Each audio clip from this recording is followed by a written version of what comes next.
Welcome back to Blockchain Ardor. I'm your host, Crypto Demetrius. Thanks for tuning in. This is a series funded by Gellerita dedicated to tours and tutorials of the applications and functionalities available on the world's first solar-powered multi-chain ecosystem, Ardor.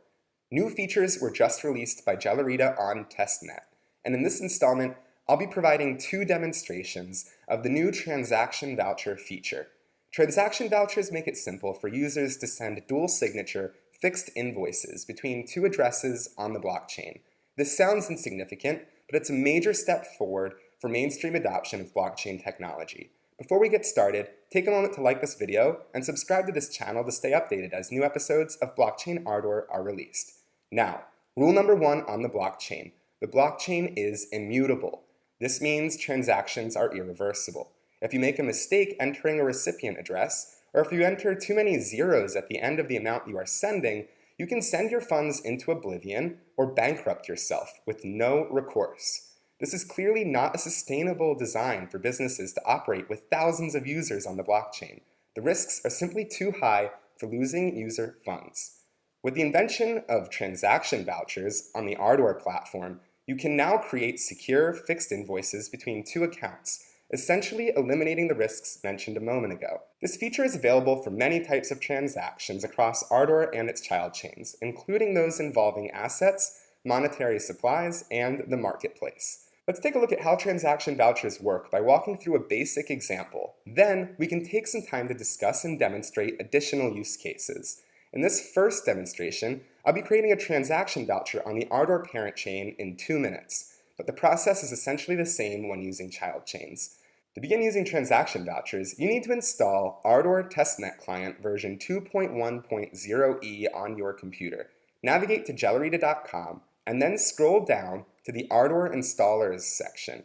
You will need to select version 2.1.0e for either Windows, Mac, or Linux.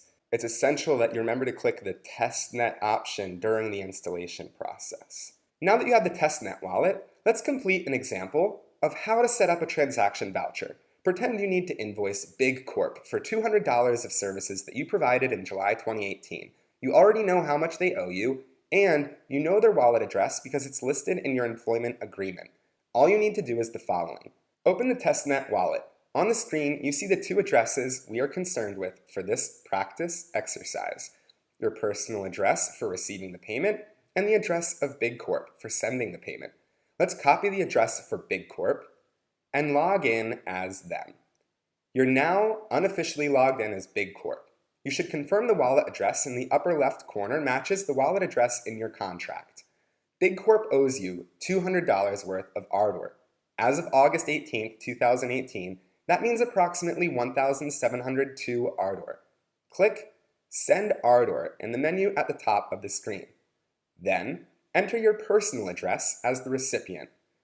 Enter 1,702 Ardor as the amount.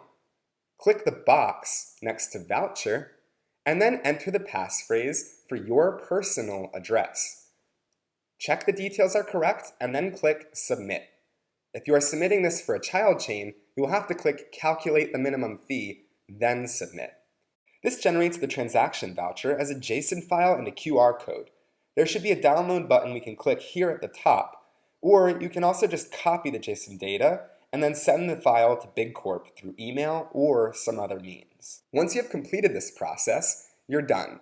When BigCorp receives the transaction voucher, they'll be able to see that you entered your own recipient address, the amount to be paid, and it was signed by you. So they know you have reviewed this transaction and approved it. The details of this transaction voucher are tamper-proof, but it's important to understand nothing in this process occurs on the blockchain until the actual transaction fee is paid by BigCorp when they upload the voucher and submit it. So, if we notice a small error in the voucher information, we can discard the file and simply create a new one. Let's see what BigCorp needs to do in order to redeem this transaction voucher or invoice. BigCorp opens up the Ardor testnet wallet and logs in using their wallet address. They navigate to the gear symbol in the upper right corner to open the settings menu and click on the load voucher option. Then, BigCorp will click Choose File and select the JSON file that we sent them. They'll click Open. The details of the transaction voucher will load in the pop-up box. BigCorp checks the details, enters their passphrase, clicks Calculate for the lowest fee, and then hits Submit. After that, the transaction is submitted on the blockchain. That's the basics of how to create your first transaction voucher. Now, users can ensure they're sending funds between their correct wallet addresses. Friends can securely invoice each other, just like they do on Venmo and Apple Pay. And businesses can be certain they're sending funds to the correct individuals when invoiced. Let's take this one step further and consider two slightly more complex use cases for transaction vouchers. If you've ever withdrawn funds from a cryptocurrency exchange, you know the process is risky. Many times, you need to include randomly generated messages from the exchange alongside your receiving address. This has resulted in the loss of thousands of dollars worth of cryptocurrency because people are people. Human error exists, and sometimes we copy and paste the wrong receiving addresses or messages. Now, if crypto exchanges wanted to eliminate help desk tickets associated with people who send their money to the wrong exchange address, or people who fail to include messages in their withdrawals, exchanges like Bittrex and Binance could use transaction vouchers to create secure deposit and withdrawal vouchers. Consider the situation for one moment. You tell Bittrex you want to move 4,000 Ardor to a certain address. The Bittrex system would create a secure voucher signed by Bittrex for this transaction. Then, you would upload this voucher in your wallet, sign the transaction, and receive your funds. Remember one of the major selling points here. Your secret passphrase can only sign transactions for your wallet address. So, if you entered the wrong receiving address by mistake when you requested the voucher, then you would not be able to sign this transaction. You would discard this voucher and simply request a new one from the exchange. This dual entry system essentially eliminates the potential for sending funds to the wrong address. Let's consider another use case and do a demonstration. What if you run an ICO or you want to distribute shares in the blockchain and you want to issue your tokens in a secure way? Perhaps you don't want to just disperse 100 million tokens, and instead you want each investor to sign off on receiving the correct amount of funds at the correct address. Well, we can do this too with transaction vouchers. Let's take a moment to look at how we could create a transaction voucher for an asset on the Ignis child chain. If you do not know how to create an asset in the first place, a guide is included in the video description. Log into the Ignis child chain in the testnet wallet and navigate to Assets and then click My Assets. You'll notice I have two assets here that I have created in the past. I will click the Transfer button next to the CD Test 1 asset.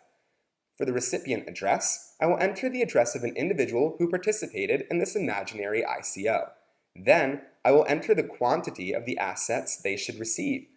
Third, I will check the voucher box, and fourth, I will enter my passphrase. Once I'm happy with the information, I click Calculate Minimum Fee, and then Submit. Download the transaction voucher, just like in the previous example. Now, I can send this file to the ICO participant, and they can follow the same voucher redemption process that I demonstrated earlier to claim their assets. If your ICO used a monetary supply instead of assets, transaction vouchers will still work. And if you decide to use the marketplace, you can create transaction vouchers in those contexts as well. That's all the time we have for transaction vouchers. As you can see, the transaction voucher process can be completed in just a few minutes. Individuals and businesses can now sign off on blockchain-based transactions with confidence, knowing that the JSON file and QR code vouchers are secure and customized to each individual transaction.